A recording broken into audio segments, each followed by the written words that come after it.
Hello and welcome to episode 28 of The Dive Down, a Magic the Gathering podcast for the casual spike, focused on the latest decks, trends, and strategies in Modern.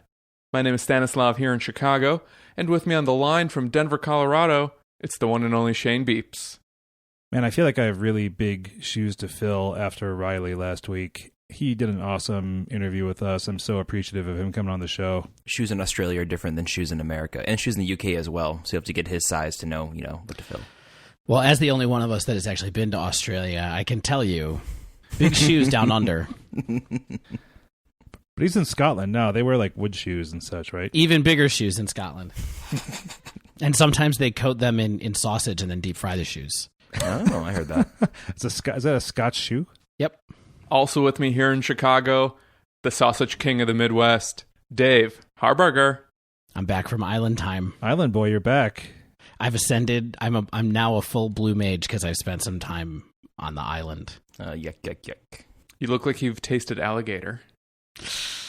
Not this time, but we did see one in the backyard of the house we were staying in, so we couldn't let the kids outside because we didn't want anybody to get eaten. Well, you know what Stan always tells me?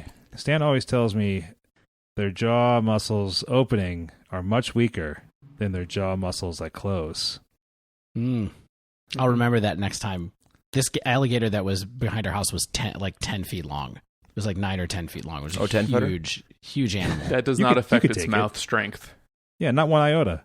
Last but not least, lights out in Cell Block C. It's the Warden, Zach Culhan. I'm not here for a good time. I'm here for a long time. That's like my life motto. Love it. On this week's show, we break down some recent MTGO results, then dive into some of the new decks making a splash with Modern Horizon cards in the latest installment of Sleeve, Believe, Heave. Then we wind down with some self-reflection. But first, some housekeeping. As always, we're excited to shout out some of our newest patrons. Big thanks to Ron D, Daniel B, Hugo B, Shane C, Tony M, and Keith N. Hold on, wait. There's other Shanes? Oh, there are Shanes and they're local even. Local Shanes near you want to meet. Mm-hmm. Honestly, though, all you new patrons and existing patrons, you're all amazing. We're so grateful for the support you provide our show. And if you'd also like to support the podcast and you're not currently a patron, you can check us out at patreon.com/thedivedown. Yeah, we just posted a poll on our tokens that we're going to have made up real soon now that we hit our $200 per episode stretch goal. So yeah, and the next one will be making our playmats for the $12 and above Patreons. I still can't believe that there's actually $12 and above Patreons, but somehow there are, and they will be getting some Patreon-only playmats made in just a little bit, as long as we reach that next stretch goal. We're so close. I can see it. Yeah, there's a little thing on the Patreon page. That bar just keeps moving. I can see it. It's right in the lower left-hand corner of the page. All right, with all that out of the way, let's jump over to Zach at the news desk. So we're going to be going over 2 MTGO events, the Modern MCQ as well as the Modern Premier League. Is it the Premier League? a So I think soccer thing. What I heard this posted was it was a MTGO Modern playoffs. So one of those things that probably gets you to like the finals that happen, some number of months apart. Who knows how these Modern Online things, Magic Online things work? We'll have a link to it in the show notes. So you can decide what you want to call it. Yeah, it has a very descriptive name on the Magic's webpage of Modern Event. So an event took place. Yes, I played a Modern Event. So the top 8 for the MTGO Modern MCQ, first place was Jund. So hey. Whoa. This one was running 2 Renin 6 main board, 2 Seasoned Pyromancers, an Unearth, and then a couple of Plague Engineers on the side. So a stock full, of new cards. 7 total is what it's looking like. So that's a pretty big deal, right? Yeah, this list looks sweet. It looks pretty tuned. It looks like it's just ready to handle anything that comes its way. I mean, Jund always has to be able to draw the cards that matter when it needs it, but I think that this build looks like it can handle an awful lot of variables, especially with the sideboard, with like Collector Oof. Jund now has a Stony Silence effect, which it didn't have before. It's one of the big reasons to run something like Obzon. And when you have Leyline of the Voids and Collector Oof, you essentially have the important parts of a deck like Abzan, besides Path to Exile. But there's so much removal now, too. It's like, who needs Path? Yeah, I really like Seasoned Pyro as an additional way to get through the deck, and hitting that off of a Bloodbraid Elf seems incredible. Yes, it does, especially when you're empty-handed and you don't have to discard anything, and you Bloodbraid Elf into Seasoned Pyromancer, and then all of a sudden have 2 more cards in your hand. Yeah, what an insane chain of events. I think we're going to talk a lot more about Seasoned Pyromancer later in other segments, so let's keep it moving. Absolutely. Second place was Blue Eye Control, with what I would call almost the stock list at this point. There's a few interesting one-ofs here and there, but it's pretty close to what I see a lot of lists running. Third, we have Hogaak. Fourth is It Phoenix with 3 mainboard Aria of Flame. Who's ready to apologize? I'm sorry. I'm not sorry. It's a good card. Fifth, we have Green Black the Rock with 1 main deck Fifth, we have Green Black the Rock with 1 main deck Plague Engineer, and then 3 in the sideboard. So a full playset of Plague Engineer in this deck. Yeah, this card's good. I mean, we said as much in the set review, but I really think this card's going to be around in black-based decks like this from now on, either main deck or sideboard. It just does a lot of work. It's everywhere. It seems to be in the sideboard of like every deck that I looked at over the weekend. It's totally wild. Yeah, I think tribal decks are quote-unquote on the rise with the injection cards from Modern Horizons and definitely coming up with M20. So I think that this card just gets a little better. As I'll talk about later, this card definitely blew me out more than once in the games I played. Is this card just good against Hogaak because you name zombies and then they can't make any creatures? But they're 2/2s. I guess not. Takes longer for them to mill you out? Yeah. Slightly, I guess. And in 7th, we have maybe the spiciest list of the lot with Esper Mentor. So I will pass this to our own Mentor Master, Shane Beeps. Yeah, I'm super hyped that Monastery Mentor and Esper Mentor is back. I mean, you might recall me a number of episodes ago talking about how Esper Mentor was like my first real modern deck.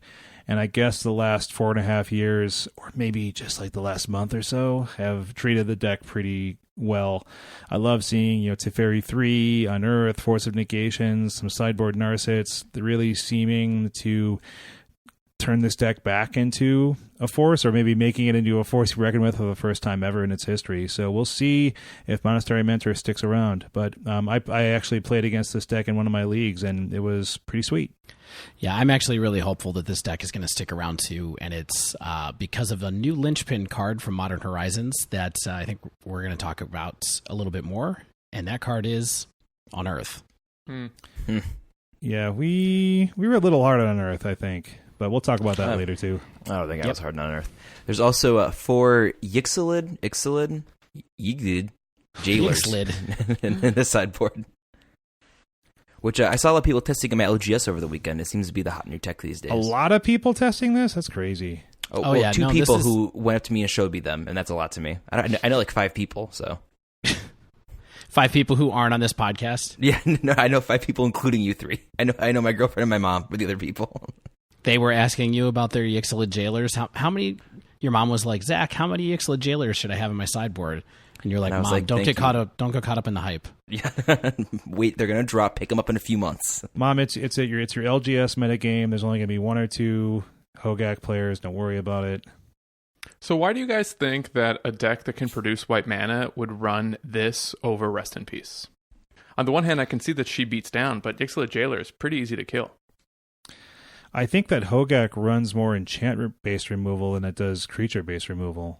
Yeah, that's a good point. I didn't consider that till right now. I don't think they run any really creature removal side of Lightning Axe. I mean, they have like Dark Blast sometimes, which would tag a Ixalid Jailer, so it's not the best thing in the universe. But yeah, more or less, I think that they probably are bringing in, or they probably have, more ways to remove an enchantment, but I could be wrong there. That's an interesting point. What a world where creatures are more resilient than enchantments. I also think there's probably a minor synergy with Unearth here, where if they do kill it, you can bring it back. Yeah, and it's also better in multiples, too. Huh. Yeah. Makes you think. Then finally, closing out the top 8, we have Affinity, which is a pretty stock list running the Frenzied Experiment. Yeah, Experimental Frenzy is dope. So I just want to point you all to the fact that the second most played card in the top 32 of this tournament was Leyline of the Void. 53 copies. In the top 32? Yeah, the top 32 decks of the tournament, and the only Faithless Looting was more with 60 copies in the top 32. Yikes. Okay. Huh. That's a perfectly fine metagame. Thanks for the reprint incoming, Wizards of the Coast, finally. The price is still actually going up back up for a now. little bit. Yeah, for now. Because people are like, gosh, I need these cards for any tournament I play. There are 7 Hogaak decks in the top 32 as well. This is reassuring. No, it's not. I'm scared. I'm very scared. Yeah, well, let's talk more about some Hogaak in the Modern playoffs.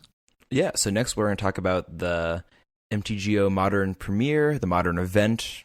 Once again, there'll be a link in the show notes. You can make your own Modern Event. Oh, you also played in the Modern Event? Fellow human, I see you too have Modern legal cards. Where were you on June 23rd, 2019? Itter's Modern Event Saturday, my dudes. Yeah. It's like those alien comics. So first place, we have Blue Eye Control, and this is actually the same person who got second in the last event we talked about, running the same exact 75. What's their Congrats. Magic Online name? Doom Switch. Oh, yeah, me and Doom Switch go way back. Well done, Doom Switch. Yeah, so Doom Switch got first place in this, and second place in another. Just wow, that's some true grinding. And they're on the 8 Planeswalker plan, which I think is sort of just stock at this point. More Narsets than Jace's into Fairies. Didn't you Just say that wild. Jace is up to $150 now? I saw that on Goldfish today, yeah. Wow. In second place, we have Esper Mentor with the identical 75 to the previous list, but a different All pilot. right, putting up results again. Maybe he has some legs. In third place, we have maybe a newcomer to the scene, an evolution of previous decks. We have Black-White Midrange, which almost plays like a Black Devotion deck. Gray Merchant of Asphodel is here, also known as Gary, makes his triumphant return to Modern. Triumphant return? He's never sold his wares to anybody in the modern People have format cast before, Gary hasn't he? against me. Yeah, I guess at one point I think Black Devotion might have been a more viable than, or at least played than it was now, I guess is what I'm saying. I remember there. when we all looked at Gifted Aetherborn and were like, man, I can't wait for this Modern staple to start seeing some play. I actually think that card had some Modern playability written on it for a while. No, it's sick. But Yeah. I think it will be played in Vampires when that deck eventually coagulates into a deck. That's my favorite map in Halo 2. Nice. Blood joke. this deck is wild. It is not All right. running any Leyline of the Void. It's running 4 Rest in Peace and no I Leyline know. of the Void. There's That is crazy. no new cards in this deck. There's Kaya's Guile, correct? And a Singleton Force of Despair sideboard. Why not? Sure, why not? I also noticed that Anguish Unmaking is like creeping up a little bit. Like I saw it on like some photos of buy lists at the GP Seattle. Like Anguish Unmaking is not a super cheap card anymore or something like that. So maybe people think that Black-White has some legs. Yeah, I think the card was, if not exactly pushed for Modern, not unplayable in Modern, and there just wasn't a shell, or the shell had better answers. But if you're only in Black-White, I mean, why not? Oh, I was just going to say, Shane, you were asking for Vindicate last week. I mean, Yeah. the Anguish Unmaking is Vindicate, except it can't get rid of a land, right?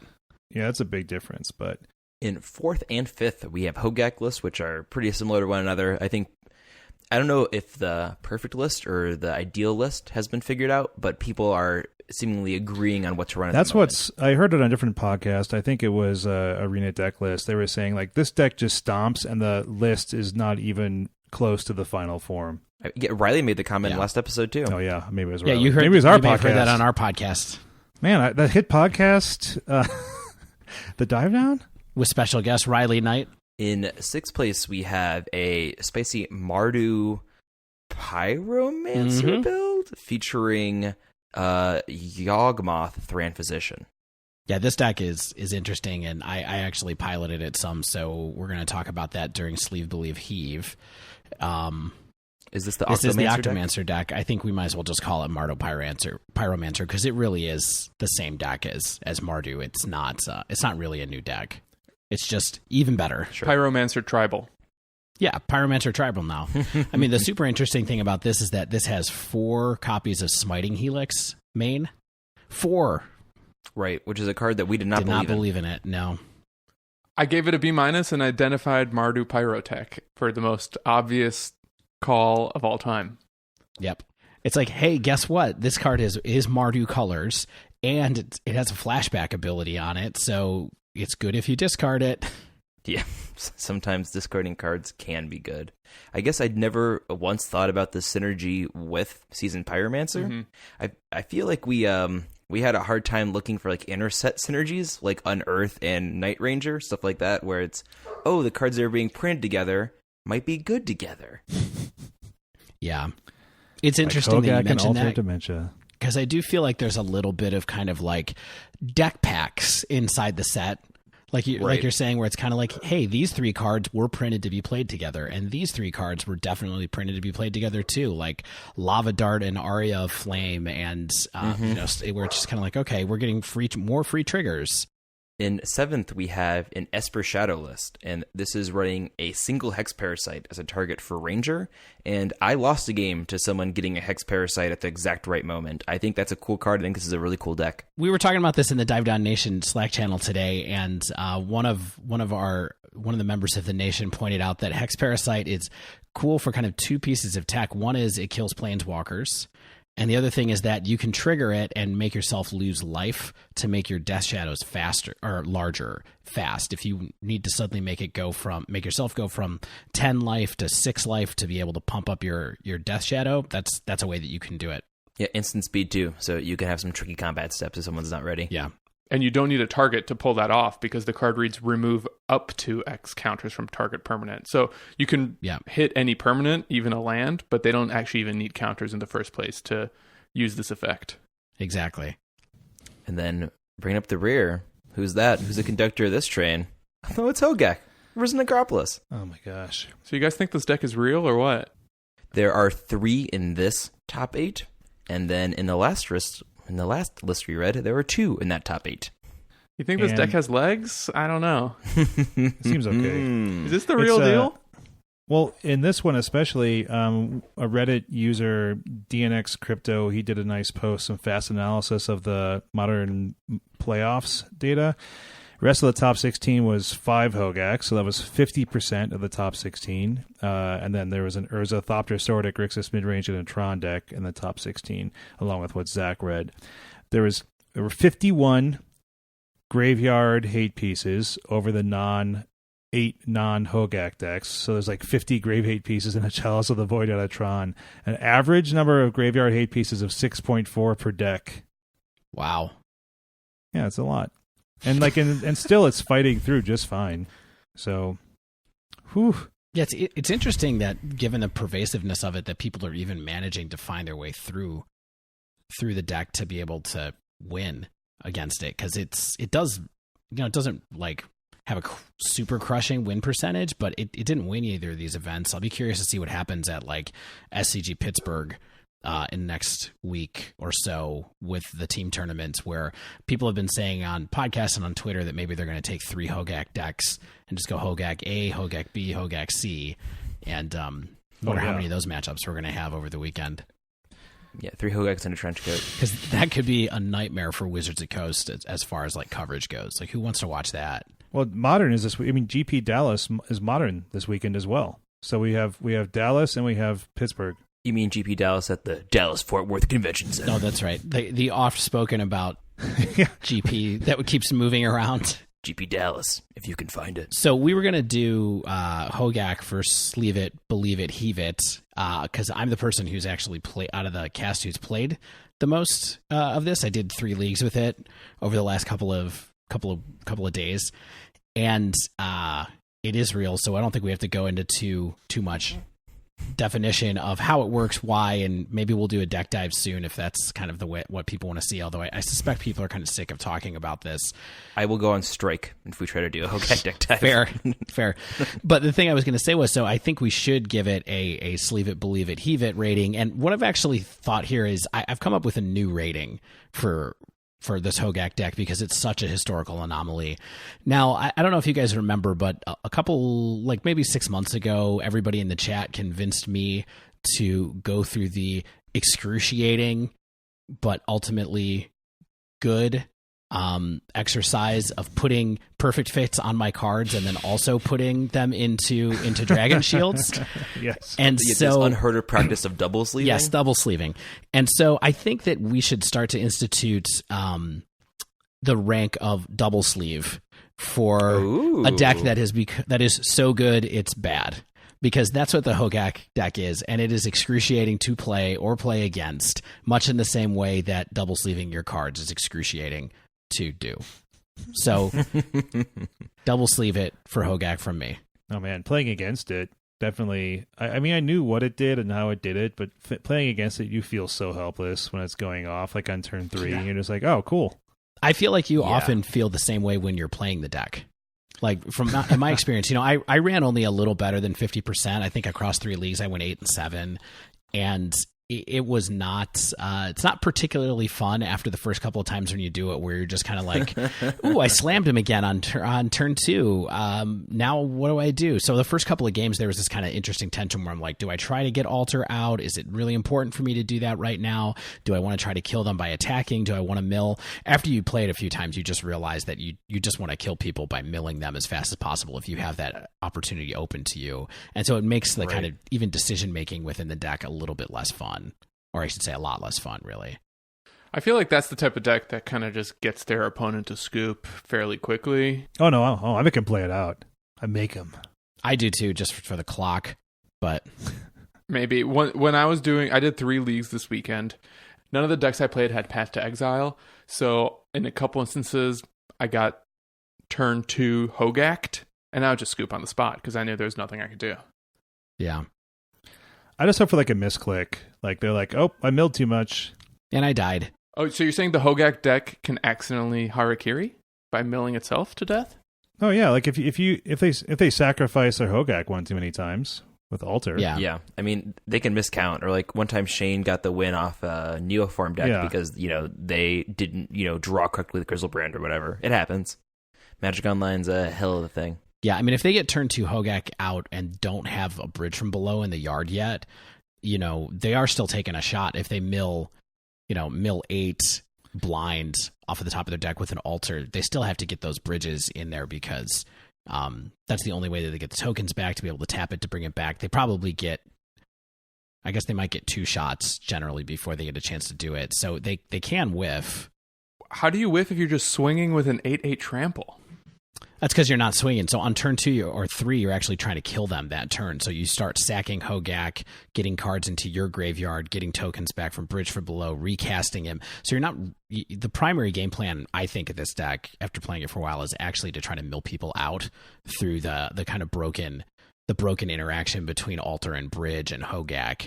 And you're okay if you have to kill them later because you didn't get your Alter or they killed your Alter or something happened where the engine didn't get going. But the more powerful thing to do and the less interactive thing to do is just to mill somebody with Alter. Yeah, maybe then I scooped prematurely because I just assumed I have an empty board, my opponent has an 8/8 trample, and I don't have exactly Path to Exile, so there's just nothing I can do. I'll either lose in 2 turns from getting beat or whatever else this deck wants to do to me. Yeah, they would do that too, of course, if depending on the situation. But it's more, most people are gonna. The mill is the real broken part. The attack is bad, but you can often find a way to deal with that. Yeah, I mean, I think it's fair to say we're all a double sleeve on this one, regardless of how much we like it or want to be around it or even want to speak its name. Yeah, but the power level is there. The power level is there. The consistency is there. It can win on turn 2 sometimes. Yeah. Just remember, double sleeve means it's so good it's bad. I think it's so good that it's bad for the format, if that's what you mean. That's exactly what I mean. Then yes, let's triple sleeve this baby and throw it into the sun. All right, let's toss the first section of this pod into the sun where everyone can shine in its beautiful glory. We're going to take a quick break. When we return, we've got a sleeve, believe, heave of some of the latest decks putting up good results on Magic Online. Stay with us.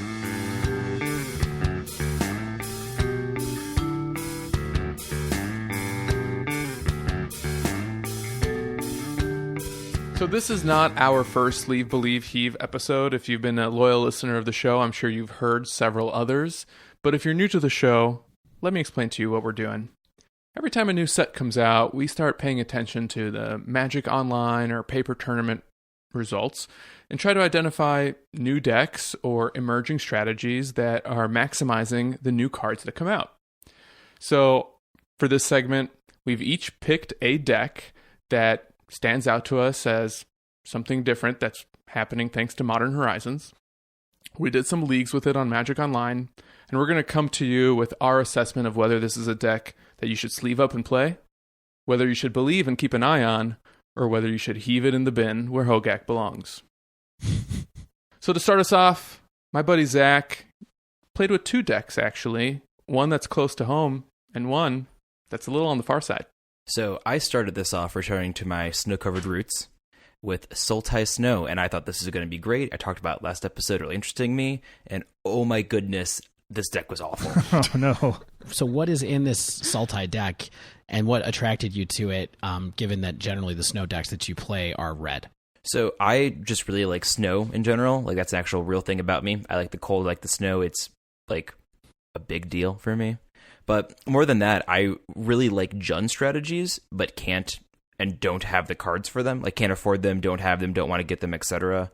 So, and this card seemed like a good way to use the new Kodal, as well as some other neat cards that I've been keeping an eye on. And I really do like the power of Liliana, I like Tireless Tracker, etc. This seemed to check a lot of mid-range boxes for me that I've been waiting for in a deck, and all the reasons why I liked it were the reasons why I ended up hating it when I played it. Oh boy. Okay.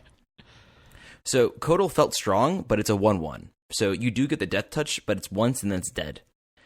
And then this deck really needed something like interaction with Remand or counterspells or something. Saffron Olive actually ran a really interesting Simic Stompy list that was running the Tree Folk to honestly pretty good effect. And I just wish I had that Tree Folk constantly. Just the common Tree Folk, like the uncommon build around where card? It's equal to because it has trample. Ah, interesting. So it's not that I think Sultai Snow, quote unquote, is an unplayable strategy, but the way the deck is built right now, it wasn't good enough. The curve topped out at 3, and there wasn't anything that I wanted. So didn't like this. Not for me. I think that maybe it can grow into something, but I played one league and instantly just had to message you guys like, I don't want another deck, please. Can I please do another deck? I can't do this one. So what I did do and what I did enjoy was the Goblins list I referred to last week as Kitchen Table Goblins. Okay. This is so good. So this was the Red-Black Goblins list, making use of a few new cards from Modern Horizons, namely Sling Gang Lieutenant, Munitions Expert, and Goblin Matron. So this deck is a little bit similar to Skred in its game plan, no joke, in that your threats don't start until turn 3 realistically, and early game you're using removal to clear the board to land your threats. So early game you're either getting down a vial, bolting a creature, pushing a creature, etc. And then you are playing your 3 drops, which include Matron, which include Goblin War Chief, Chieftain, etc. Just efficient lords. Yeah, the lord that always gets me when I play against Goblin strategies is Goblin Chieftain. Because I always forget that... Oh, and Goblin War Chief is the same, where it gives haste. So you just have this lord where all of a sudden they drop that guy and everybody just has haste, and you're kind of like... just get blown up. Yeah, exactly. And I think that's where the power of Vial shines a lot. In that when your creatures have haste, you're vialing in a creature that's going to have an effect on the combat step, which is normally not how Vial works, really, outside of blocking. Mm-hmm. So, honestly, this is one of the most difficult decks I've played in my entire life, and that's just because of how much combat math there was, and the tutoring aspect as well with Goblin Matron. So both Sling Gang Lieutenant and Mons Pashalik both have the ability to damage the opponent with either sacking or when Goblin's dying, and there are a lot of times in a game where I would realize last turn, like, oh, I could have won. Like, I clicked wrong, and I'm oh my god, I could have won last turn. And just a lot of times things like that happened. Or I realized that I tutored for the wrong Goblin too late. Like, I treated this like it was some sort of aggressive mid-range deck when it really was a combo deck that was masquerading as a creature-based mid-range deck. Wow. Yeah, do you feel like the game plan really is to get your opponent down to like 8 and then find a way to sacrifice enough goblins to kill them, essentially? Yeah, I honestly truly do, especially with you having 2 sack outlets in Mons and the Sling Gang Lieutenant. Yeah. I mean, the thing that's interesting is that if you have them both out on the board at the same time, you sacrifice a goblin to the lieutenant, and then Pashalik Mons also triggers, because he just triggers off of when a goblin dies. Right. So yeah, a lot of times like that where I would not realize, like, oh, if I had, like, it's a deck where the sequencing and just the addition, like, it's a very deep deck, and I think honestly because it's goblins, which are characteristically, in lore, very dumb, primitive creatures. I treated the deck like it was a dumb, primitive, click attack, go, go, go deck. This deck has so much depth. I think this is honestly maybe the highest skill ceiling I've played in Modern. I don't think it's the highest skill ceiling deck, but for me personally, I don't think I've played a more challenging deck. More than Blue Eye Control from a couple weeks ago? Or Humans even? Yes, because I think it's easier for me to play reactive. Like I said, my very, very, very first deck in Magic was a blue deck. So I know how to play counter spells, but I don't know how to sack creatures and tutor correctly and all those other things. These are skills that I don't possess. Interesting. I mean, I think the thing that you're really hitting on here is that everybody looks at all the Goblin cards and goes, how is that going to make 8-whack better?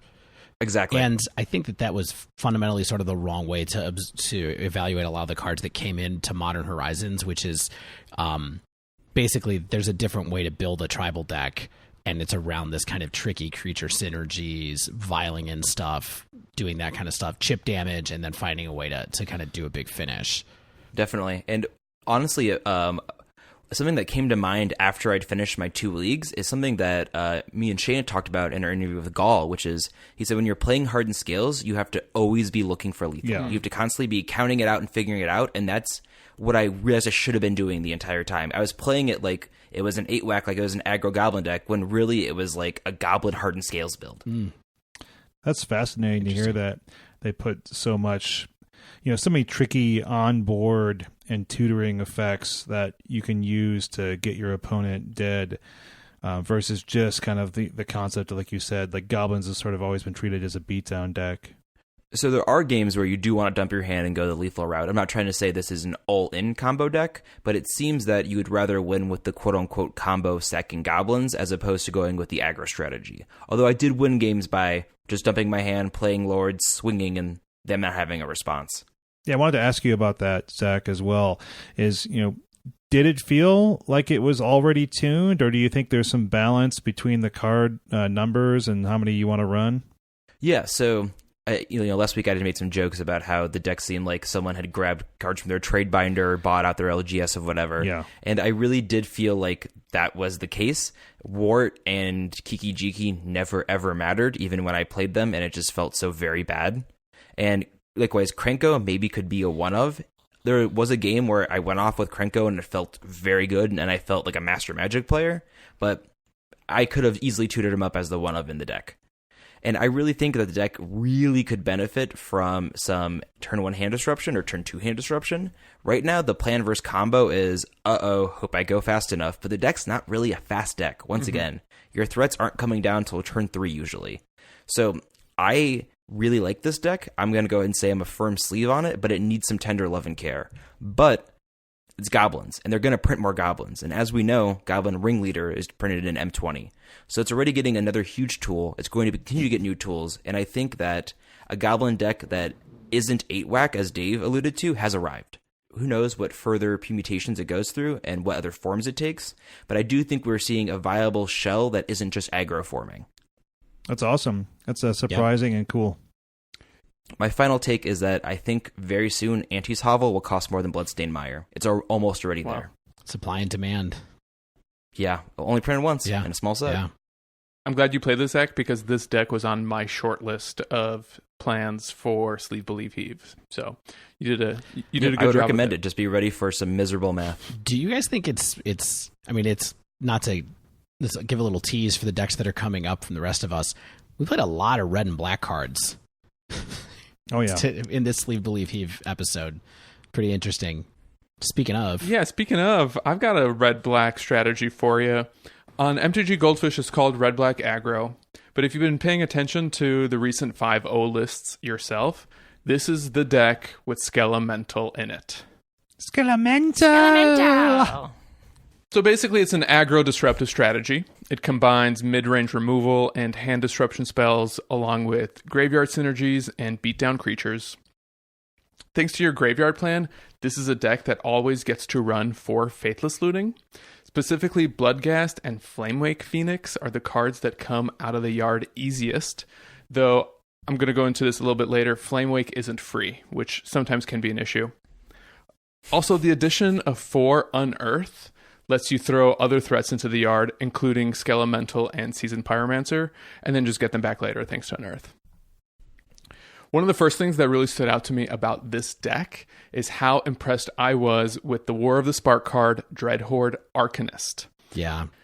I really wanted to talk about this card too for my, because I played Mardu Pyromancer, and so I'm glad that you're bringing it up because we were definitely slow on the uptake on this card. Yeah, and this card is pretty slow. And I think he's also quite fair, but he blocks reasonably well for a 2-drop. He's a 1/3.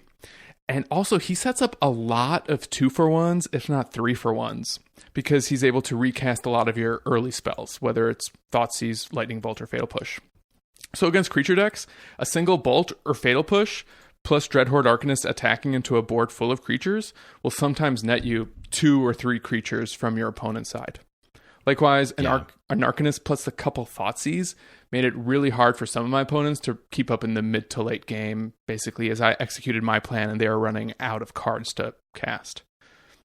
He also lets you unearth if you cycle it. Worth noting, an interaction I was curious about and discovered the hard way is that if you cast Unearth with Arcanist to target a Lightning Skelemental, the Skelemental will not attack on that turn. So you'll just get no value out of it and it'll get sacrificed again. Yeah. Oh, yeah. That's too bad. I mean, but the reason, just to point out to people there, and this is a pretty like normal Magic rule, but you know, Arcanists or Arcanists ability triggers when it attacks. And since you had to declare attacks, you don't get to another opportunity to declare an attacker when the Skelemental comes onto the battlefield. Mm-hmm. So just keep in mind. Yeah, I was really curious if that would work. I wasn't exactly sure. And for a while, I thought maybe I can get a friend of mine into a practice room to basically let me construct the scenario. But then I had this one game where I was so far ahead of my opponent and I knew I was almost guaranteed to win. And the scenario presented itself. I just figured I'll try it out. And I did. And MTGO confirmed the ruling for me. In Hearthstone, that's called bad manners. So I gotta say, my biggest problem with this deck was specifically the land count. The version I ran only had 18, which for one forced me to play Faithless Looting aggressively to get through my deck in some situations, even if I didn't have a great recursive plan. Mm-hmm. And likewise, the low land count made it hard for me to sometimes get Flamewake Phoenixes back consistently. Yeah, it seems like a little bit of a Nombo with Skelemental. Right, yeah. Because it's not uncommon for me to just cast Skelemental from my hand. And when I do, I typically didn't have that fourth land to bring a Phoenix out. Yeah. So even though you're triggering the Ferocious trigger with the Skelemental, for example, you don't get to use it. Exactly. One of my other issues with this current shell is that it felt, on one hand, untuned, but at the same time, it wasn't really obvious what the deck was missing or needed. So for example, it's got a couple Gurmag Anglers, I think 3 Flamewake Phoenix and 1 Tassiger, and all of these cards demonstrated their value and power over the course of the 2 leagues I played. But these cards specifically make your deck especially vulnerable to Graveyard Hate. Mm-hmm. And likewise, sometimes there's this tension where I wouldn't want to cast Delve creatures because I was counting on Arcanist to flash something back for me. So this tension between the yard being either an extension of my hand or, you know, a source of mana made it kind of uncomfortable, and it put me in situations that I wouldn't really want out of a tournament-ready deck, so to speak. So if this strategy does evolve moving forward, this is the source of tension where I would expect changes and improvements to come over time. You want to know what I think is really interesting about this list? This is the first time that I've looked at it as well while you're talking, you know, right now, listening to your experience playing it. So 6 months ago, I think that, do you know what this list was called 6 months ago? Hollow One. I was thinking the same thing. Gurmag Angler and Flamewake and everything. This is Hollow One with a different, slightly different creature suite.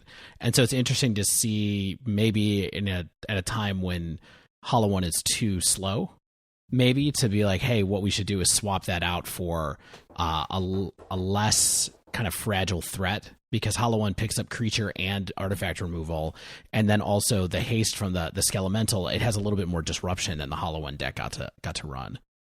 That's for sure. Also, I don't know if the issue with Hollow One was speed as much as consistency, because sometimes you're just drawing and discarding cards into the blind, and you might lose the cards you're trying to cast. Yeah. Sometimes absolutely. you discard 3 Hollow Ones to Goblin Lore.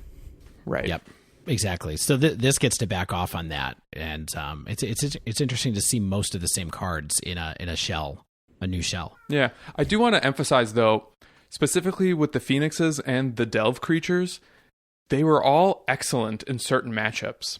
So Angler specifically was really vital for me in some games where I needed either a big body to block or pressure my opponent. He helped me win a match against Hogaak. So hey. Also, a recursive Flame Wake on turn 2 after I turn 1 Faithless Looting and drop Flame Wake and Skelemental, and then turn 2 I've got Unearth for Skelemental and an extra red for the Phoenix. Lets me swing for 8.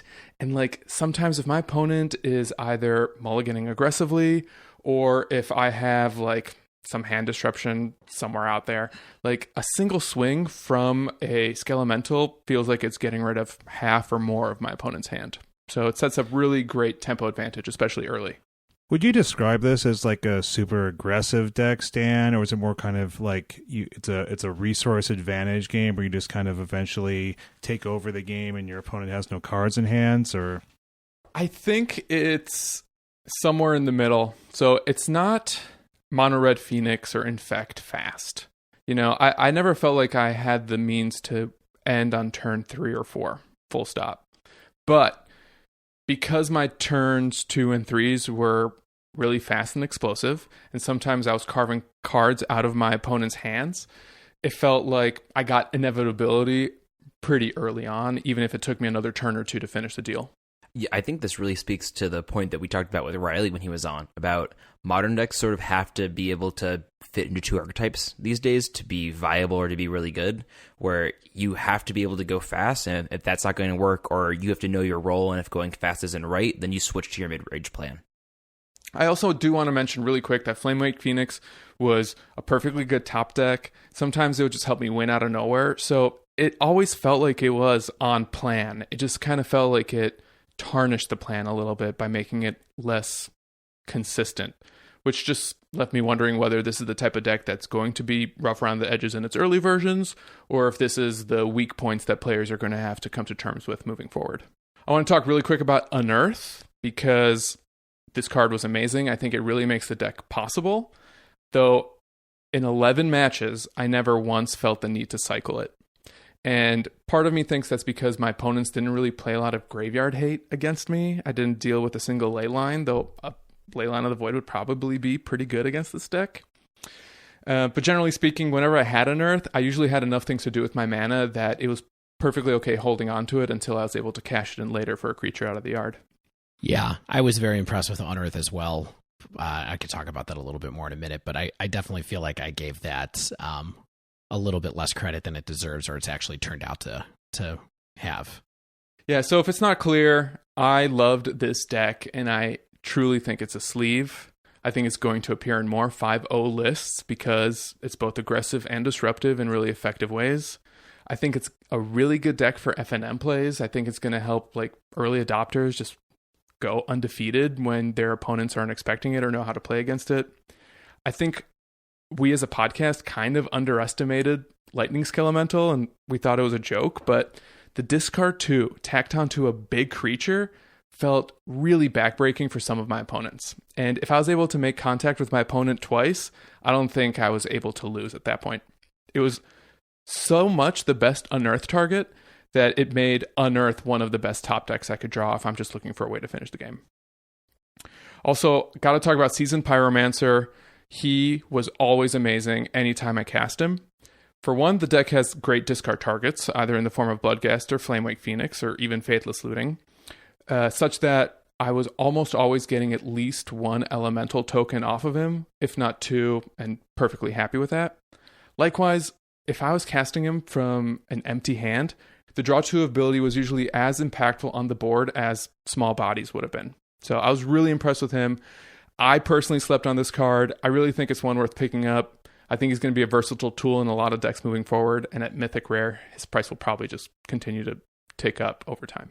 So to wrap up, I did 2 leagues. I went 7-3 with this deck. One of those leagues I went 4-1. I did 3-2 in the second league.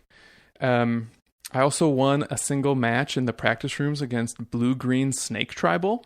So, hey. Sick brags. Yeah, totally. In the leagues, I played very real meta decks that I think a lot of people are familiar with. I was matched against Hogaak 3 times, and I won 2 out of those 3 matchups.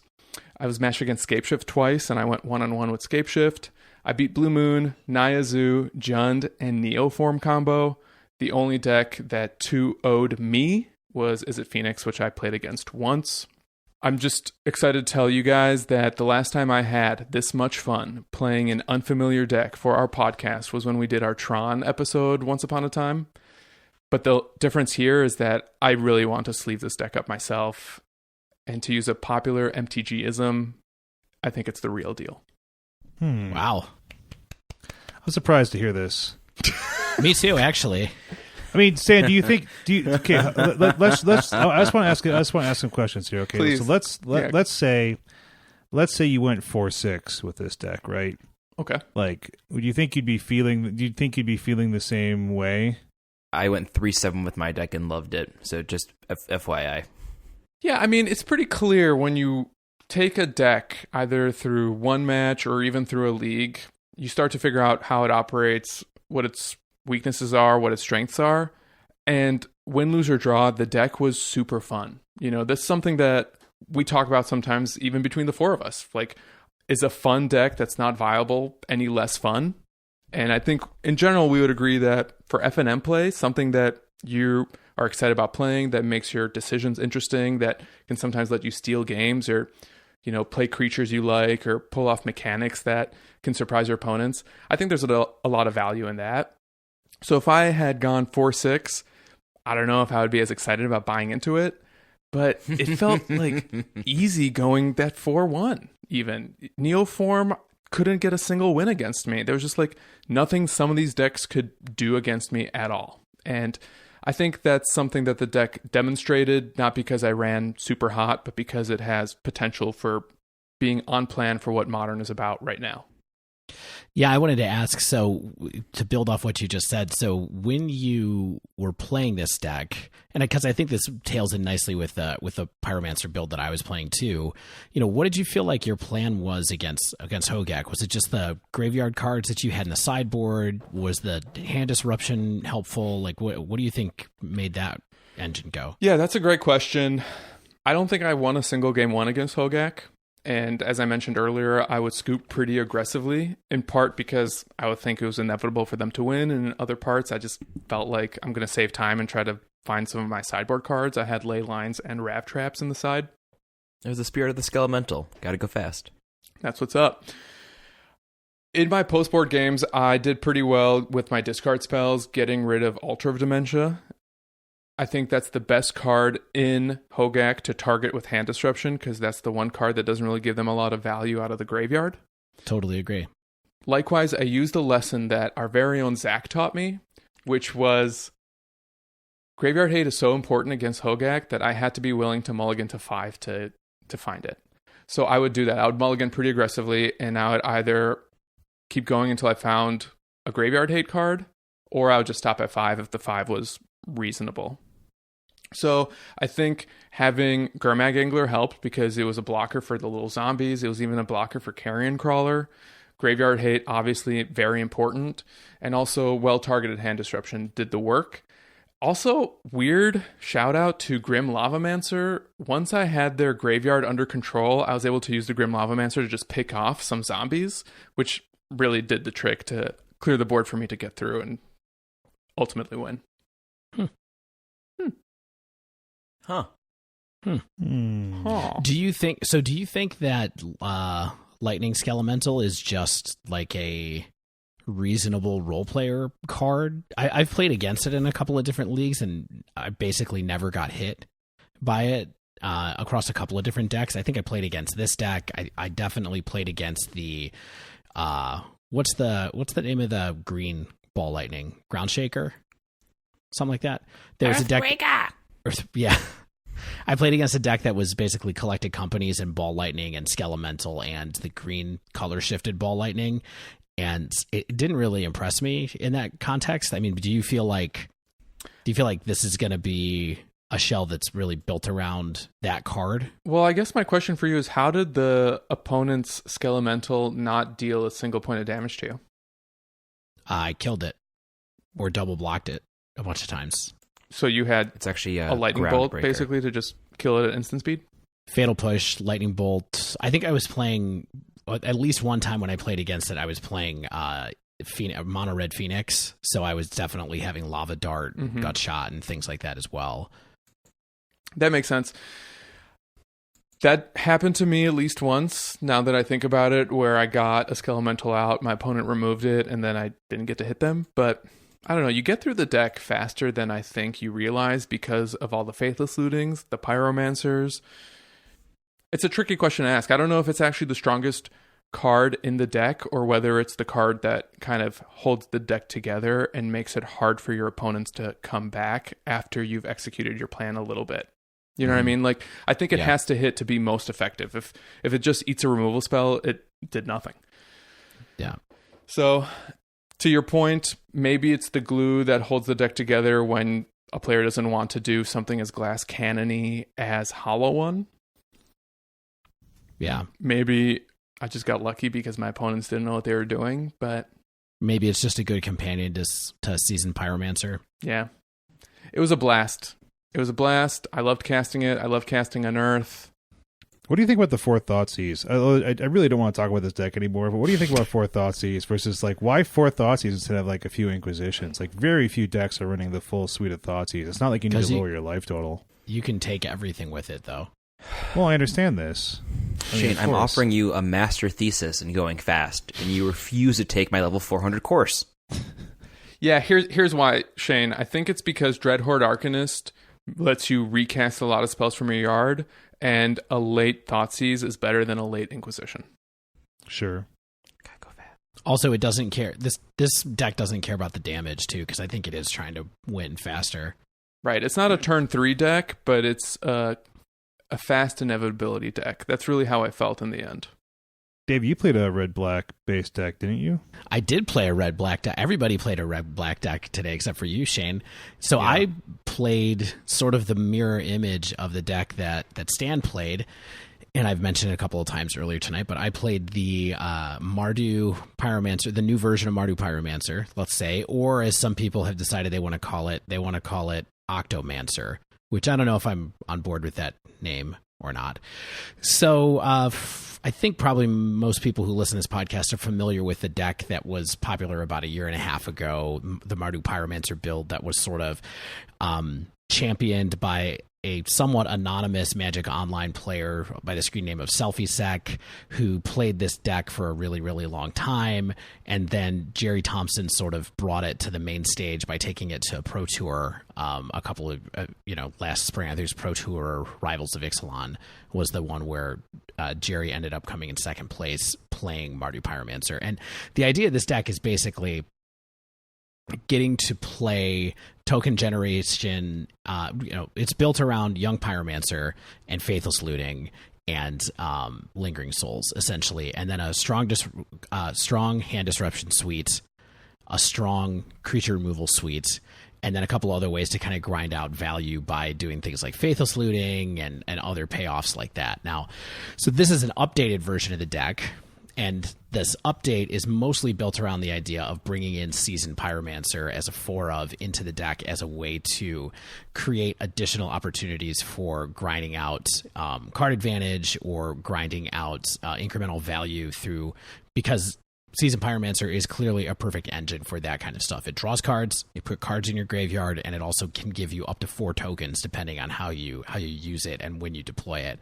And I think that, as someone who played the original Mardu Pyromancer a couple of years ago and then saw, a year and a half ago, and then saw Seasoned Pyromancer come out and get slotted in this deck immediately, I will say that is definitely the biggest change between this version of the deck and previous versions of the deck. It's the most powerful card that's been added to it, and it's kind of the new centerpiece of the deck. And I definitely felt like, I kind of went out and bought a set of Seasoned Pyromancers immediately after playing this deck for a while, because I just think that card is clearly a new staple for Modern. I talked a couple of episodes ago about how much my estimation of it had improved as we were going through spoiler season, and then just watching all the decks that it's been in now has been super, super interesting, and I definitely was feeling the power going through the couple of leagues that I did with this deck. Dave, do you think our original, like episode 1, when we didn't have the full spoilers at all, like, do you think that original assessment is carried over? Where does it feel good at most points in the game? Like, does it feel good early? Does it feel good late? Does it feel like you're able to refill your hand with it?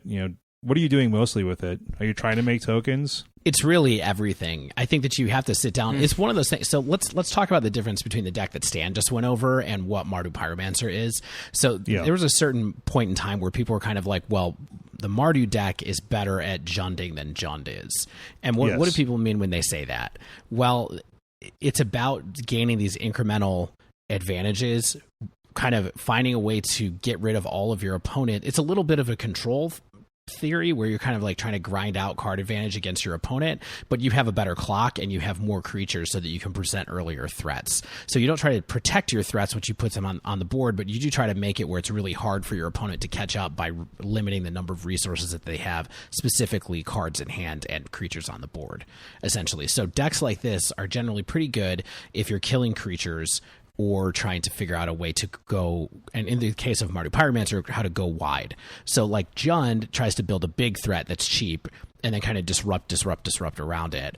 Mardu Pyromancer tries to build generally a wide board and then disrupt so that people can't get rid of all of your tokens, or you just kind of go around them. And specifically in the case of the deck that Stan was playing versus this one, the red-black aggro deck that Stan was talking about, while it still had 4 Seasoned Pyromancers, it had 20 creatures.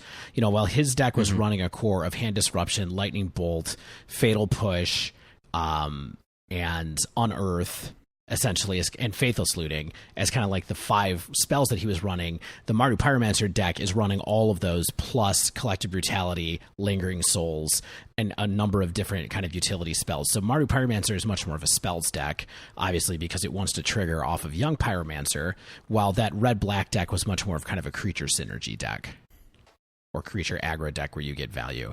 The thing that's really interesting to me about the Mardu Pyromancer decks as they're kind of evolving right now is that the core is very, very up in the air right now as people try to use this to metagame against different things that are going on. So I've seen builds in this that, run Young Pyromancer, Seasoned Pyromancer, and Yawgmoth. I've seen ones that run Young Pyromancer, Seasoned Pyromancer, and Dreadhorde Arcanist. I've seen ones that run 3 of those creatures plus a Bedlam Reveler or 2, just like old school kind of Mardu Pyromancer. So people are definitely playing around with the creature suite.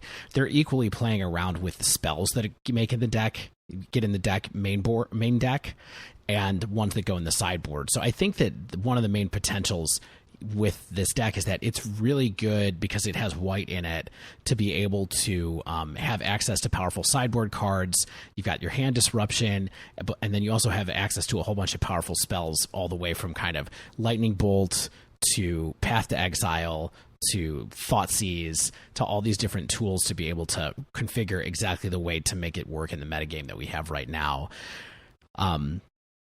My experience was that I didn't get to play a list that I did not play a list that had Smiting Helix or Yawgmoth in it, and in part that was because card availability over the last couple of days has been hard on Magic Online. I couldn't get any Yawgmoths or Smiting Helixes. Did you have Lightning Helix?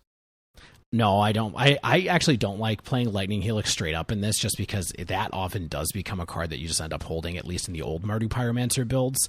So the deck that I was running was basically Faithless Looting, Inquisition, Thoughtseize, Lightning Bolt, Unearth, Lingering Souls, and some number of Collective Brutalities main. Mm-hmm. And then I would often have Path to Exile in the sideboard and a couple of other spells like that.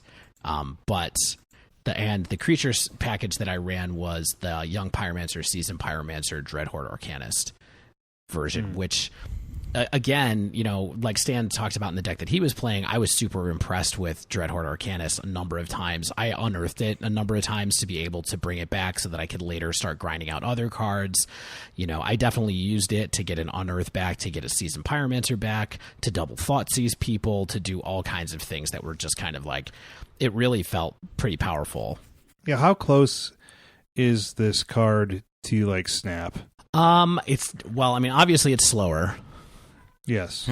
Why is that? It's different. Like it serves almost a different purpose because it's better the longer it sticks around, but it doesn't surprise the opponents in the same way. You know what I mean? You're not using it to do any instant speed tricks to 2-for-1 your opponent on the spot. You kind of want to grind it out over time. Yeah, absolutely. And I think that part of the thing that you have to do when you're playing this is that it's even more restrictive on the cards you can play than Snapcaster Mages, because really you just want to play one CMC spells with Dreadhorde Arcanist because there's no way to increase its power in most decks, and that's the way that it triggers. So you're really just thinking about like, okay, am I going to get an extra Lightning Bolt? Am I going to get an extra Fatal Push out? That was one spell that I forgot to mention is that I was running a lot of Fatal Pushes, which actually were really good for me in the matchups that I happen to have, but... Number one, this deck looks very cool. Number two, where did you struggle? Like, what matchups did this deck not have the answers to? Yeah, do you think this deck can beat Tron yet? Like, that's that's something that Mardu Pyromancer can never do. Do you think it's still out Jun's Jund? I do think it's still out Jun's Jund, and in fact, I beat Jund twice. Heads up, I did well in those kind of medium long kind of matches. I did not seem to do as well against like Is It Phoenix and things like that. Mm-hmm.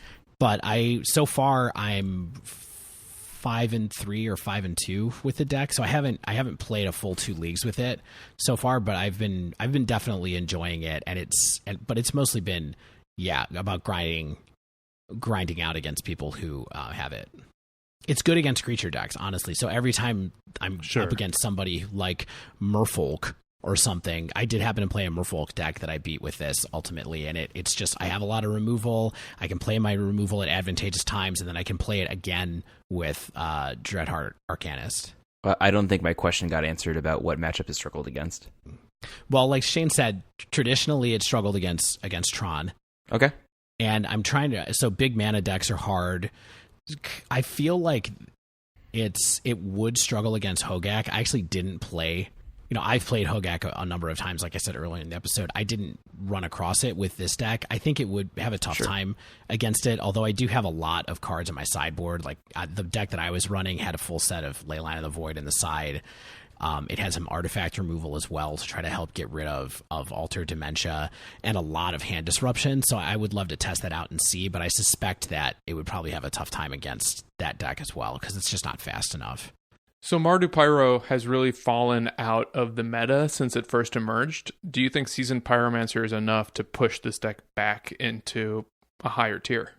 I mean, I think the real thing that's going on here is what Shane said a minute ago, which is, can this deck beat Tron right now? And the answer is, well, apparently there isn't much Tron suddenly around in the metagame. If you look at the results of the 2 tournaments we looked at today, I think the only one that was in the top 16 was in the second tournament we looked at. There was a single Tron list.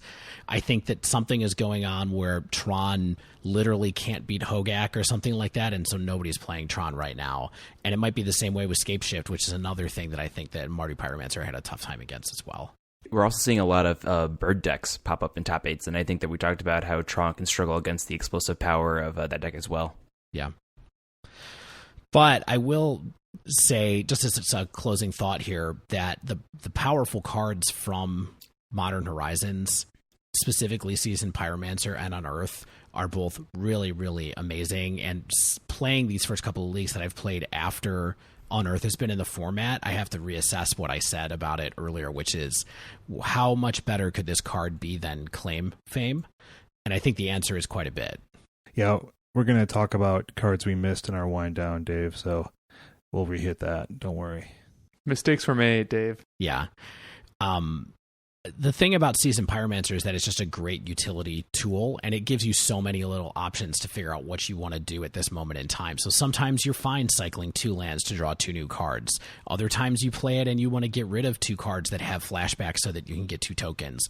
Other times you run it out there and you don't even care about making tokens, and then you have it killed, and then later on you can reanimate, or not reanimate, you can activate its graveyard ability so that you can put 2 tokens into play, and that's pretty decisive as well.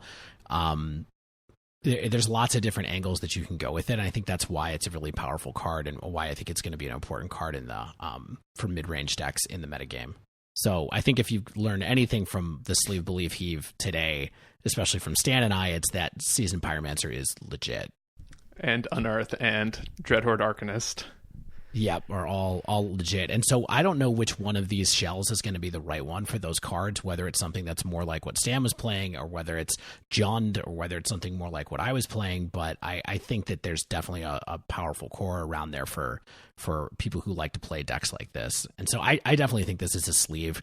I think this deck is going to get better in the next couple of weeks as people tune the cards that it needs to succeed in the meta. Yeah, and for your MTG Finance tip of the week, I mean, Seasoned Pyromancer is being seen run as 3 and 4 ofs and multiple decks that are doing well, and it's still like a $14 mythic out of Modern Horizons. Right. So I think you need to snag these sooner rather than later. Yeah, I started buying some of mine from the local shops. Yeah, it's even showing up in 5.0 prison list. So I really think that we can talk about that later if it belongs there or not, but I think that its power is so good that you really can just put it in most red decks and have an okay time with it. Agree. All right, so ready to move on to my deck of the week? So we've got 3 sleeves in a row now. Shane, are you going to give us the slam dunk, home run, touchdown? No, well, here comes Shane to bring you your daily dose of moderate negativity. Potentially. Okay, so that's on your business card, right? Yeah. So I played a version of Bant Infect, and so Infect is one of the earliest modern decks that I got into, and this is like 2015, back when it was incredibly powerful and popular, but the printing of Fatal Push and the banning of Gitaxian Probe kind of made things tough out there for the Infect pilots, and the deck slowly kind of drifted into, single-digit percentages as other decks sort of got better around it. And so if you don't know, Infect uses these fragile creatures with the keyword Infect, and so you deal damage as Infect counters instead of attacking your opponent's life total. And so if someone gets 10 Infect counters, they lose the game. They're poison counters. Let's not get it twisted. They're not Infect counters. Okay, 10 poison counters. Yeah. And poison counters were introduced in Legends. That's wild. You'll be hearing from my lawyer, Shane. So dealing 10 damage is a lot easier than dealing 20. But yeah, I know. Says you. Weird. So decks are easily, decks that are easily able to block or use removal on Infect creatures, and so you want a whole bunch of protection spells to keep them from being removed, or evasion to get around blockers. That's kind of the name of the game of Infect. So you get these cheap pump spells to pump up your Infect creatures and try to close the game out, typically pretty quickly. And so it's kind of been lingering in the background for a few years now, but there's a bit of a buzz with Infect being back since Modern Horizons, for sure, with a card called Scale Up, but also a little bit before with Teferi Time Raveler, which made it really hard for your opponent to interact on your turn. So kind of gave you a clear space to operate in, knowing that they couldn't really be doing anything on your turn. So Scale Up, everyone saw this card and immediately realized it was probably going to fit right into Infect, because it makes for a lot of more 2-card combos for the win in Infect. So for a single green mana, it basically acts as like a +5/+3 sorcery speed pump. So you combine that with any of your +4 pump spells like a Might of Volcrosa, a landfall triggered Groundswell, maybe even a double mutagenic growth, a kicked Vines of Vastwood. That's going to equal your 10 Infect damage. And so that's, kind of a big game. just a 2-card combo gets you 10 damage along with your Infect creature. So another card out of Horizons that people have been curious about testing in Infect is Giver of Runes. And, Giver of Runes provides sort of this onboard persistent protection and a blockability for your Infect creatures to get through. And like I mentioned, even before Horizons, people were testing Teferi Time Raveler, maybe sometimes in the main or in the side.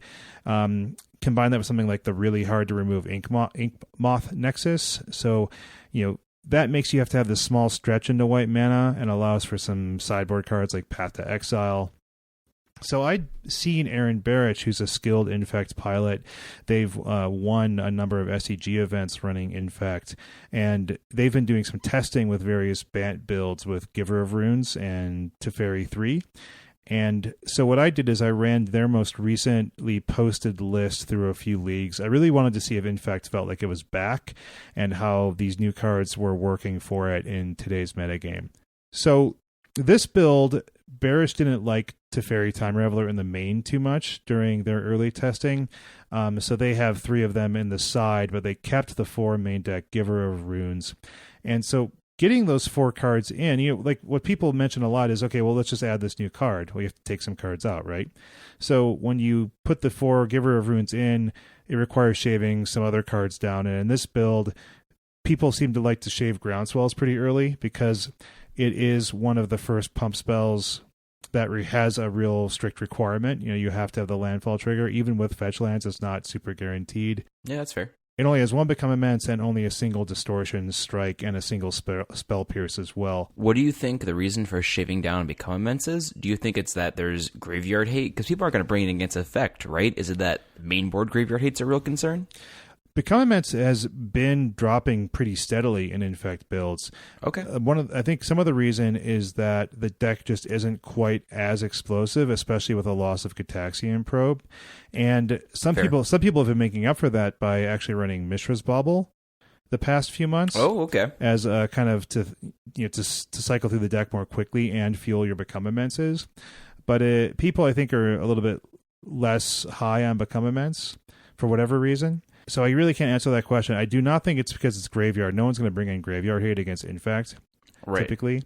So, but other than the changes I mentioned earlier, it pretty much looks like Infect decks you'd expect to see, right? It's got your Noble Hierarchs, your Glistener Elves, your Blighted Agents, your Inkmoth Nexus, your Pump and Protection spells, yada yada yada. And the sideboard in this build is currently pretty hedged against the popularity of Hogaak.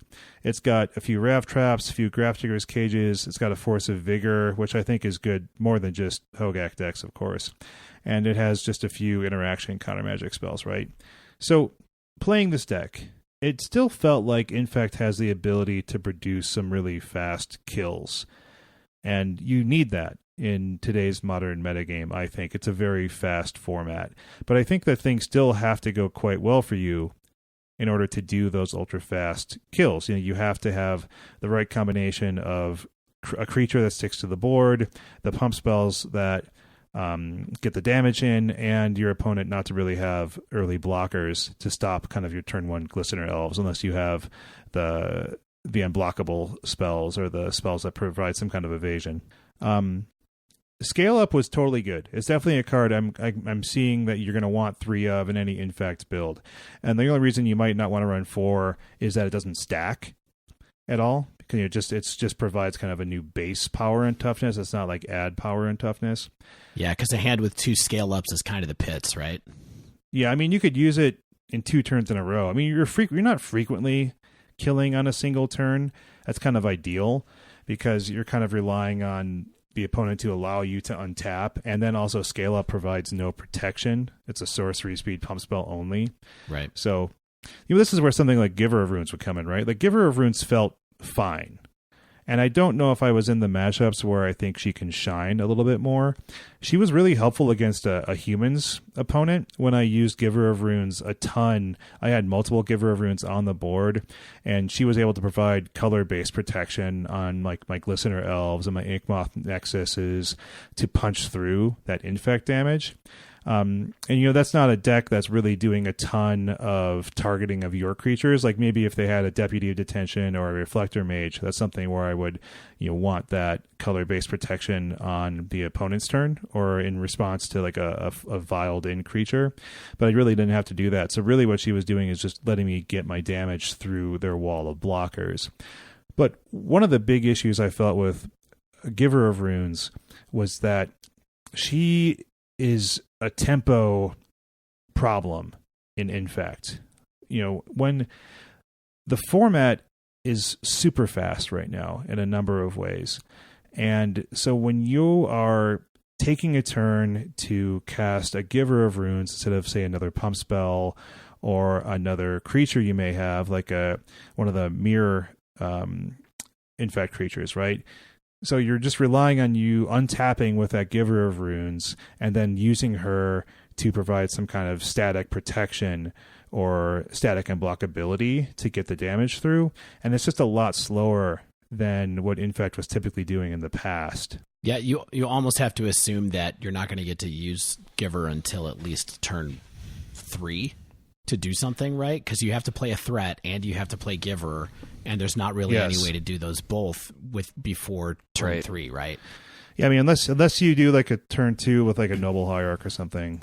You're right. Yeah, even then you don't get to attack with a thing until turn 3. Yes. Yeah. So just for scale, so I had a matchup over the weekend and I feel like this happened a couple of times when I was playing, because I played a bunch of Hogaak, I played a bunch of Mono Red Phoenix, and I played a bunch of Mardu Pyromancer while I was on vacation last week. And I had a match where I was Mono Red Phoenix, and I was ready to kill my opponent on their third turn, and they killed me on their third turn instead. So they were on the play. I was on the draw, and I was going to kill them on my third turn, but they killed me first. And I felt like that happened a couple of different times where both of us, either one of us would have won on turn 3 or turn 4. And playing Giver kind of sets you back a little bit in a way that would make you not competitive with decks like that. Yeah, and I'm thinking about Teferi Time Raveler. That can certainly be helpful in like kind of a longer, grindier game as well. Like shutting off your opponent's ability to interact on your turn is super awesome. You can bounce blockers. They eventually feel they kind of have to play onto the board, but I don't think it belongs on the main deck. I do agree with Aaron Barrich there. It's just not really on the game 1 game plan at all. I brought it in against decks I felt would be kind of grind fests, and I'd want that long game protection and long game ability to ultimately just fight through things. But Modern's Modern. There's not a ton of opportunities for him to really shine. So I guess what I'm kind of getting at, and what I was mentioning before, is I feel the format's really caught up to Infect in a lot of ways. It's been 3-4 years since Infect was really at its peak. There's more answers to small creatures that you need to keep on the battlefield. Like, there's still the classics like Bolt, Push, Path, but now I'm running into things like main deck Gut Shots. There's Lava Darts. There's Renin 6. There's Plague Engineer. Plague Engineer naming humans is super nasty because it removes your hierarchs, and you can't play a Blighted Agent into it because that's a human. It's like an infected human person, so it's not an elf. That poor person. I cast a Blighted Agent into a Plague Engineer, and then I was like, oh, I guess read the card. I think it's worth noting that all the 3 decks that me, Stan, and Dave mentioned tonight are running spot removal that cleans up Infect very nicely. Oh, yeah. I mean, that's always been the thing you didn't want to see, right? You didn't want to see heavy removal-based decks, but I think that 3 red-black decks coming at you. Yeah, but then there's still a ton of powerful blue-red decks that have tons of red removal as well. The format just feels a little bit faster and more disruptive at the same time. So back when Infect was ruling the roost, like all you really had to worry about were those decks like Jund. And now you're facing down like an Upheaval that's also a 7-power beater, or like these creature decks that are removing your pump spells from your hand when they're casting like a disruptive creature on you.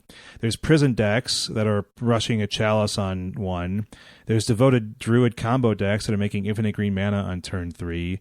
There's Tron decks trying to shut your mana off by turn 4. And, we're seeing the increased popularity of these black-based mid-range strategies due to the new cards like Unearth, Espermentor and Jund. These aren't helping you avoid seeing these removal heavy decks as well. So I just felt somewhat frustrated and lacking the answers I needed to what my opponents were doing, either in terms of like the mid to long game, where I was just getting a lot of removal cast at me without the protection spells, or I didn't have the answers to outrace these opponents. And at sample size, of course, but I didn't feel like I was doing anything unfair any longer, right? And I just, like what Dave mentioned earlier, is these Is It Phoenix decks, or rather these like mono red Phoenix decks that can pretty easily kill on turn 3. So it's like, why am I playing this more fragile strategy now, trying to just like 10 somebody, when plenty of decks are really easily 20ing people? Yeah.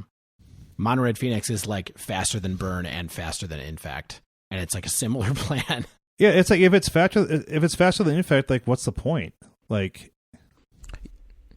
And yeah, I think this echoes again to the comment we talked about, where in Modern you sort of need to be able to transition your game plan, and Infect can't really do that. No, Infect right? has no reach. Like you have reach in a like mono red Phoenix build. Yeah, true.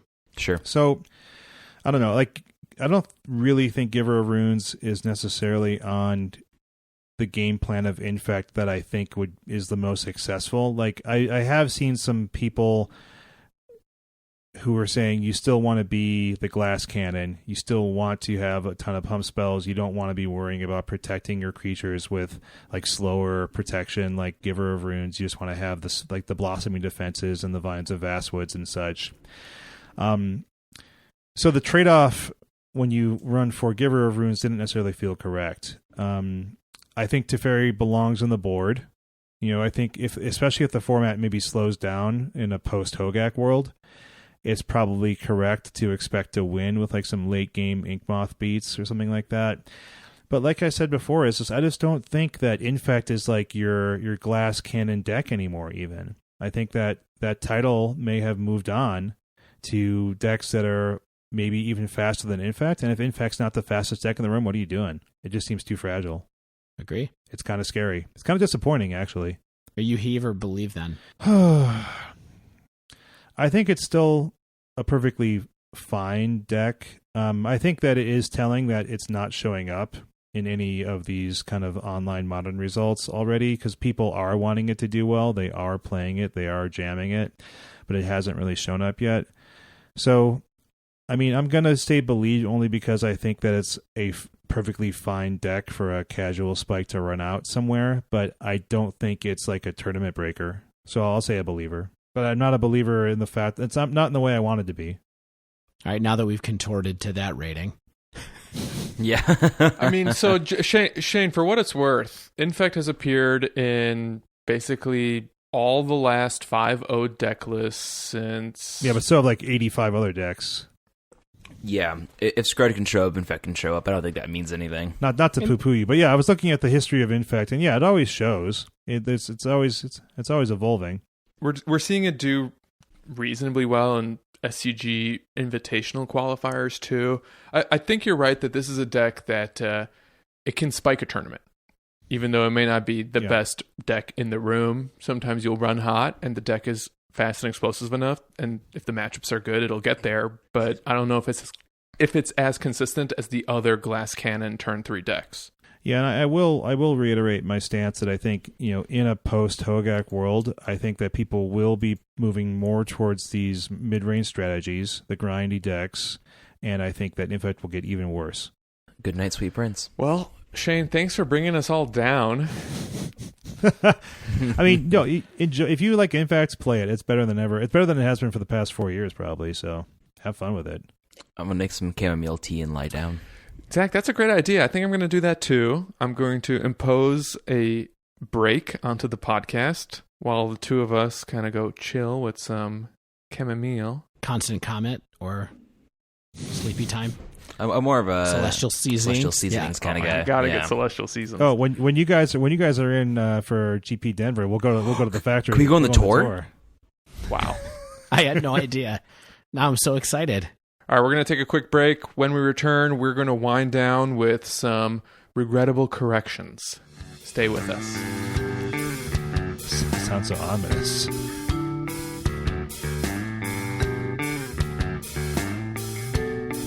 So I know our loyal listeners look to us to be a beacon of information, of good ideas, of the latest decks, trends, and strategies in Modern, but we're human. And sometimes we don't get it right. And on this week's Wind Down, we want to talk about some of the cards we misevaluated from Modern Horizons 1 2019. There's definitely one card that burns brightest among the set that we all were Heave on, and it's actually fantastic. No, Zach gave it a believe minus, so we'll throw him that bone. But yeah, Aria of Flame, we were all apparently quite wrong about. I only give it a believe because it uses verse counters, and I like that it used goofy. I'm serious. So, like, thank you for the shout out, but like, that wasn't my good evaluation skills. That was verse counters. Nice. Urza Saga. Nice. Verse counter is like text from Legends. It really is. That's what they would have had in that. Add a verse counter. Is that what that little symbol is on MTGO when I cast a spell into Aria? Is that specifically a verse? It looks like a little harp. Yes, those are verse counters, Stan. Yeah, you would have had your small bag of like colored gemstones, and you'd stack them on your card. Back in the day. Yeah, those were damage in Pokemon back in the day. Yeah, I was just gonna say. So I played against an Is It Phoenix decks that was running this the other night, and I was like, okay. Let's see. And then I was like, I haven't seen this before. The first time that I saw it. And then it was just like, bam, bam, bam, bam, bam, bam, bam, bam, bam, dead. And then game 3 of the match, they played 2 of them against me. My life total was at my life total was at 39, I think. Was this and Stan? they killed me, I think 2 turns later. They killed me. That's amazing. With it. That's wild. So you went from scrub to, oh no, I'm the scrub. I went, I did this wrong. Dave, did you get the sense that they were possibly sequencing their cantrips or any of their, cheap spells differently in the early game to have fodder for Aria of Flame, or were your opponents still casting early cantrips aggressively just to start getting through the deck? They were definitely just trying to set up the Phoenix plan, and then when the game stalled out and they got to an Aria, all of a sudden all of the enabler cards that Phoenix had are live. I think that's what it really is, and that's why it's good. That's why Pyromancer's Ascension was also good, but this is just kind of straight to the point. And so I feel like where I thought maybe, and we had a listener write in on Reddit to say, hey, I think you guys are wrong about Aria of Flame, and so mea culpa to that listener. They talked about it in Storm with me, but I think that the fact is it just gets you to win instead of having you go through a couple of different hoops the way that Pyromancer's Ascension did. Yeah, I think we forgot that the just casting cheap spells is something that a lot of decks just do. You know what I mean? We fell for this once and we fell for it again. It's easier just to cast spells as opposed to spells that are in your grave, for like Dave's alluding to. So they're still hoops, but they are much more affordable hoops with no APR. Yeah, and it's just like it deals damage. That's what it is. Like you want to kill the person to any target. Also 0% APR financing. Yeah. The fact that it deals damage to any target was also really impressive in my testing with it as a Phoenix player. I was able to pick off some planeswalkers, pick off a couple little creatures before eventually going off and killing my opponent. Yeah, I didn't realize it was any target at first, and I was playing Goblins against it, and I went, oh, they don't have lethal, I'm gonna...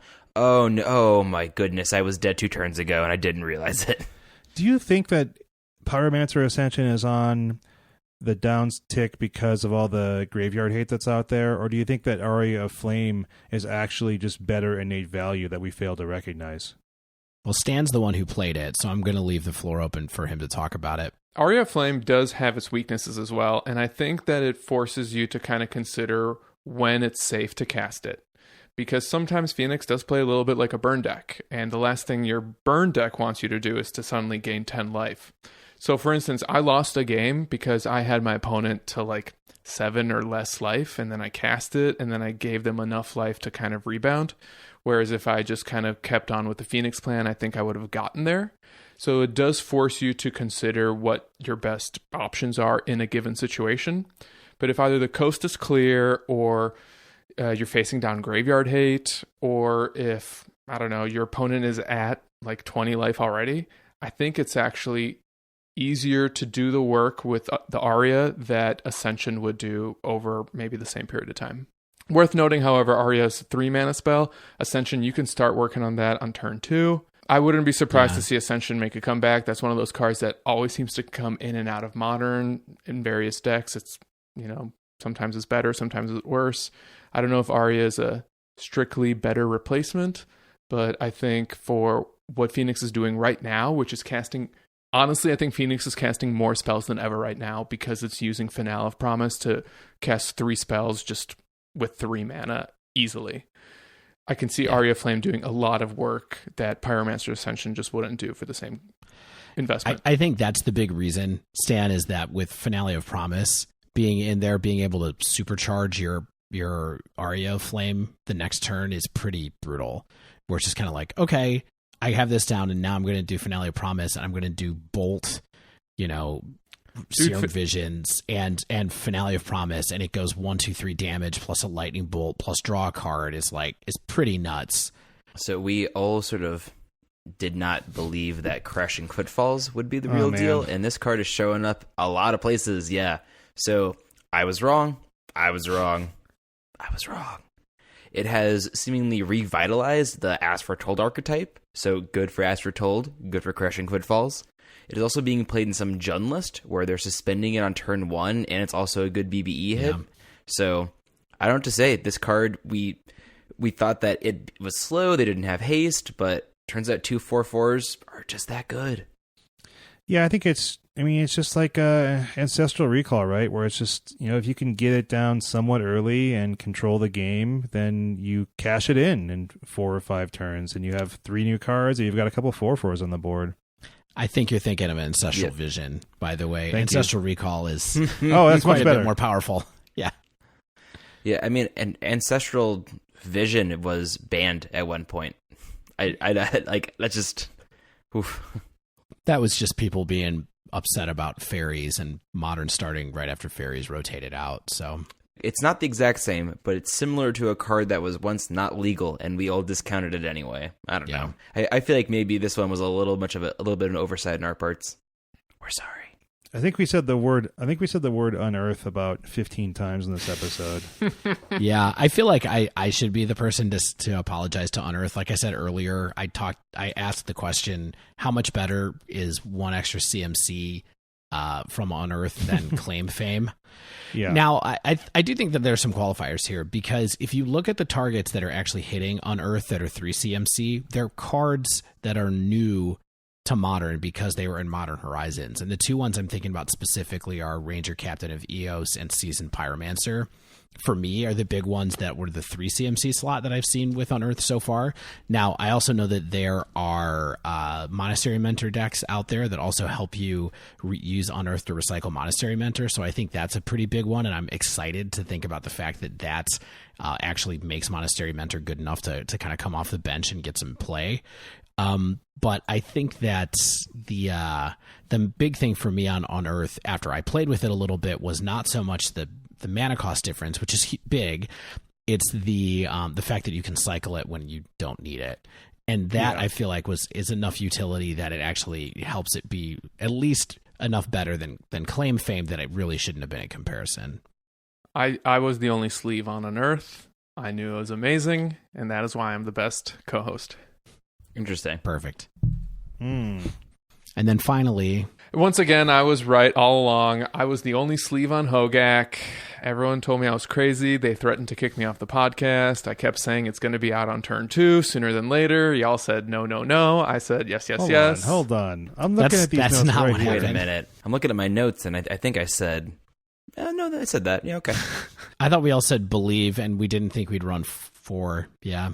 Yeah, the fact, I was really naive. Like, my concept was, maybe I'll get 2 in my dredge deck. Yeah, I think this is another case where we didn't package the card with another card in the set of Ultra of Dementia, which to me went, I'm worried about this card, I don't know, but didn't think to put it together with this other card. And I think that's what we're learning about Modern Horizons in general, is that there was a lot of inter-set synergy that we seem to overlook in terms of a wider field of cards.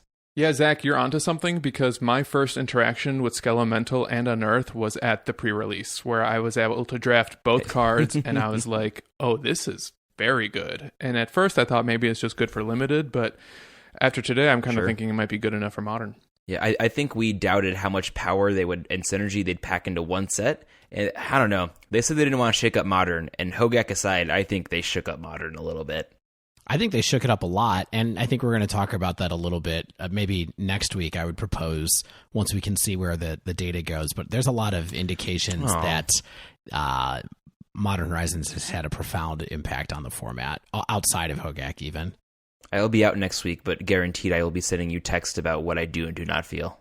One of our Reddit listeners posted, they were pretty negative. They had a negative feeling. They were kind of like, it feels like my format rotated. And man, yeah, I'm not disagreeing. The format feels pretty impacted for sure. I'm curious to see how things will shake out once everyone's predicting something in Hogaak Bridgevine will get banned, but I'm curious to see what the next 6 months, 12 months even look like, especially with M20. M20 is going to add some stuff. Right. I want to touch on that rotation comment just real quick. I think it's interesting. Nothing rotated out, but a lot of stuff rotated in. So, like, for my decks that I play, Prison and Scred, I got maybe 1 or 2 new cards, and they're still trivially viable. I don't need those new cards. But some other decks have to upgrade. So it's just interesting with the way this happened that so many viable cards got pushed in that some decks just have to adopt. Shane, you know what I think is really cool? Tell me, my friend. We waited until the wind down to use the B word. We're getting better. The brew? It rhymes with Queen Anne. Yeah, we'll see.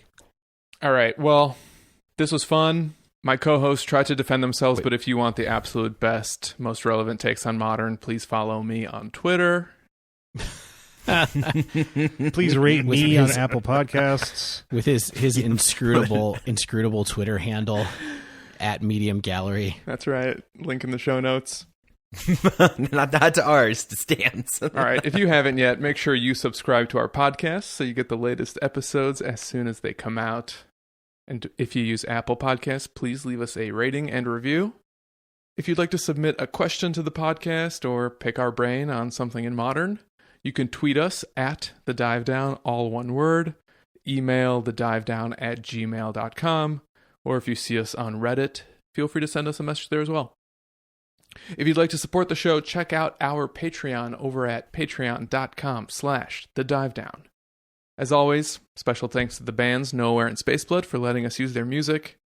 And until next week, get out there and play Horizon Call!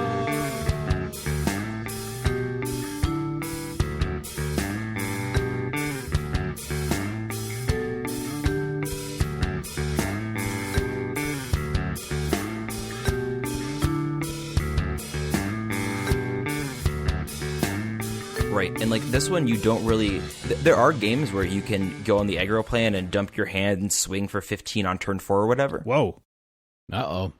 Hopefully he didn't lose his computer. That was a hard stop. Yeah. That was, too. Boom. Well, he's typing. He just said, uh-oh. Yeah. What happened? Perfect. For the listener at home, we just lost Zach. We just lost Zach in the field. We're not sure if he's still alive.